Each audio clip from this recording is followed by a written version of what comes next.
Damn! An Angel Reese hit piece. Sky has broken their silence about getting rid of Angel Reese. Where it says here, Sky players were sick of Angel Reese. Man, oh man, this Yahoo Sports article on this whole Angel Reese debacle is insane. It is insane. Clark, a deep three. Angel Reese just got hit with the kind of report that can change everything. Because when a star leaves a team, you expect sadness, you expect frustration, you expect people to say the right things in public and move on.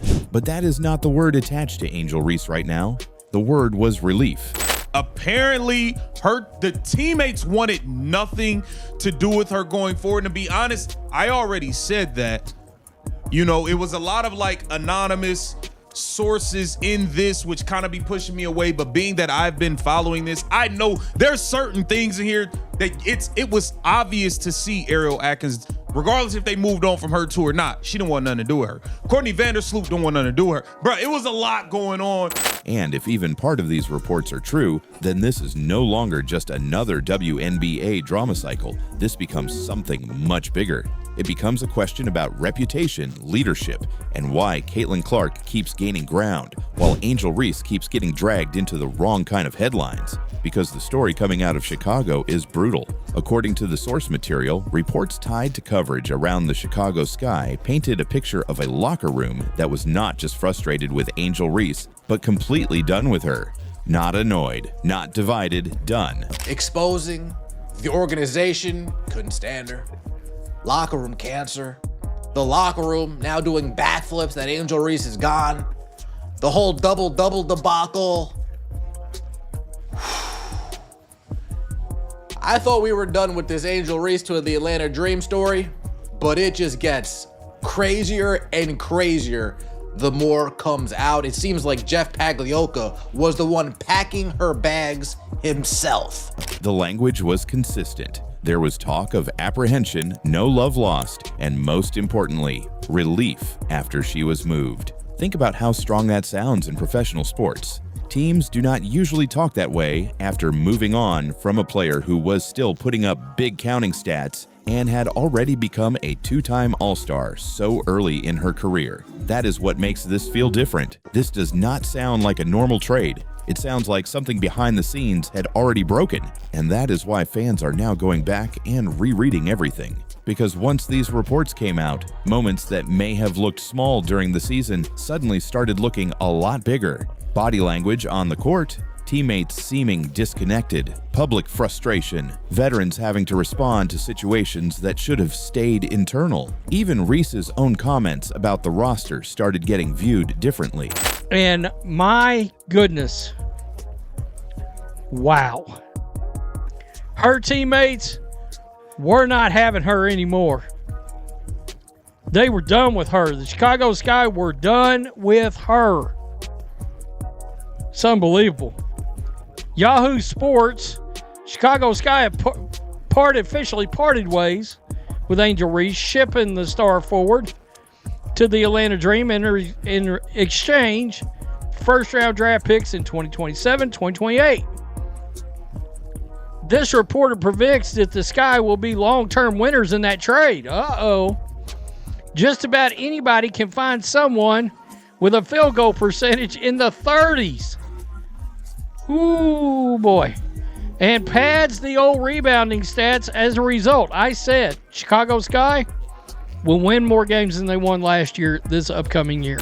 In the source material, one of the key points is that she publicly made it clear that Chicago needed better players and that getting great players was non-negotiable. That kind of comment might sound competitive on the surface, but inside a locker room, it can land very differently. Because once teammates feel like they are being called out in public, trust starts disappearing fast. And in a professional environment, trust matters more than headlines. Talent alone is never enough. If the room stops believing in you, everything changes. That is what makes this story so dangerous for Angel Reese. On paper, her numbers gave people an easy defense. Rebounds, double-doubles, big visibility, strong media presence, a player who always seemed to be around the action.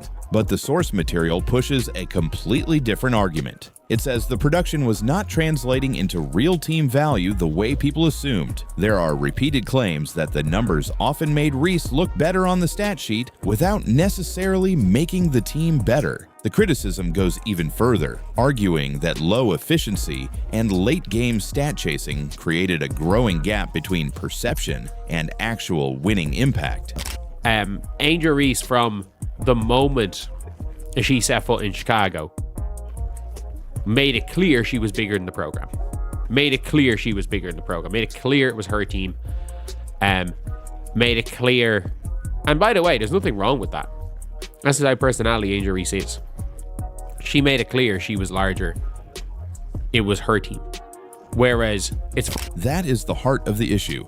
Because once a locker room starts believing that one player is playing for numbers instead of winning, resentment builds quickly. Teammates notice it, coaches notice it, opponents notice it, and eventually fans notice it too. So now the question is no longer whether Angel Reese had stats. The question is whether those stats were hiding a deeper problem. And Chicago's decision may have answered that for us.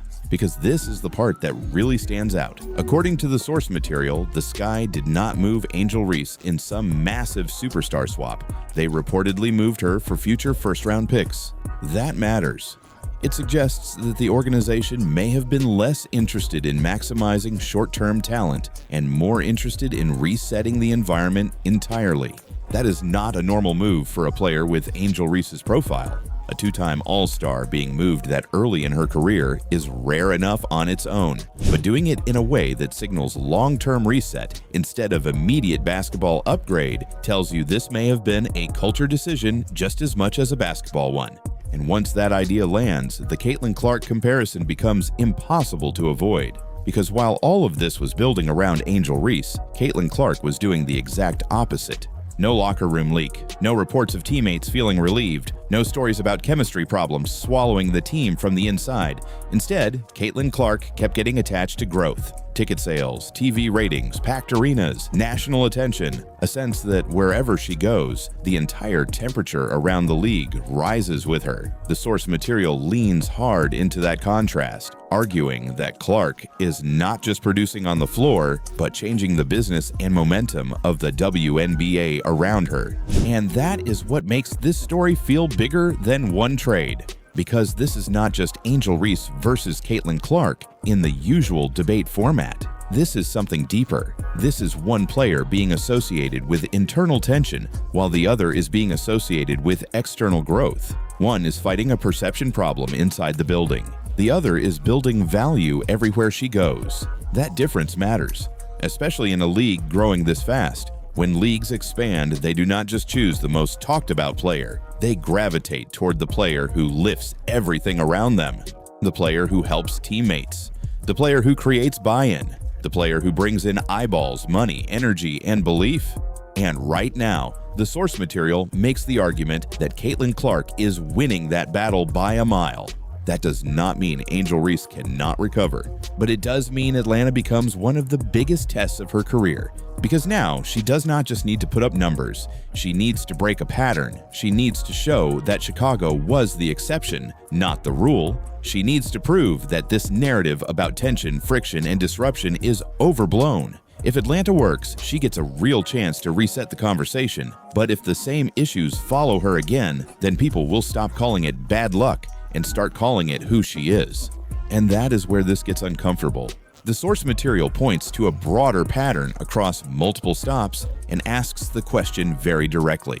At what point does repeated instability stop looking like coincidence and start looking like consistency? That is the question hanging over Angel Reese now. Meanwhile, Caitlin Clark has pressure too. Huge pressure, bigger spotlight, higher expectations, more physical attention on the court, more noise around every move she makes. But the difference is what has not followed her. No reports of teammates wanting out, no sense of organizational relief, no repeated suggestion that the room works better without her. That is why this moment feels important, because maybe this leak did not expose literal hate toward Caitlin Clark in the simplest possible way. Maybe it exposed something even worse for Angel Reese. Maybe it exposed why the Clark comparison keeps getting more painful. Clark is being embraced as a player who expands the league. Reese is now being questioned as a player who may shrink the room around her. And in the modern WNBA, that gap could decide everything. This is why the story matters. Not because it is messy, not because it is dramatic, but because it may mark the point where the league's direction became impossible to ignore. One player keeps getting linked to growth, the other keeps getting linked to disruption. And if Atlanta does not change that, then this will not be remembered as one bad report. It will be remembered as the moment the entire conversation finally turned.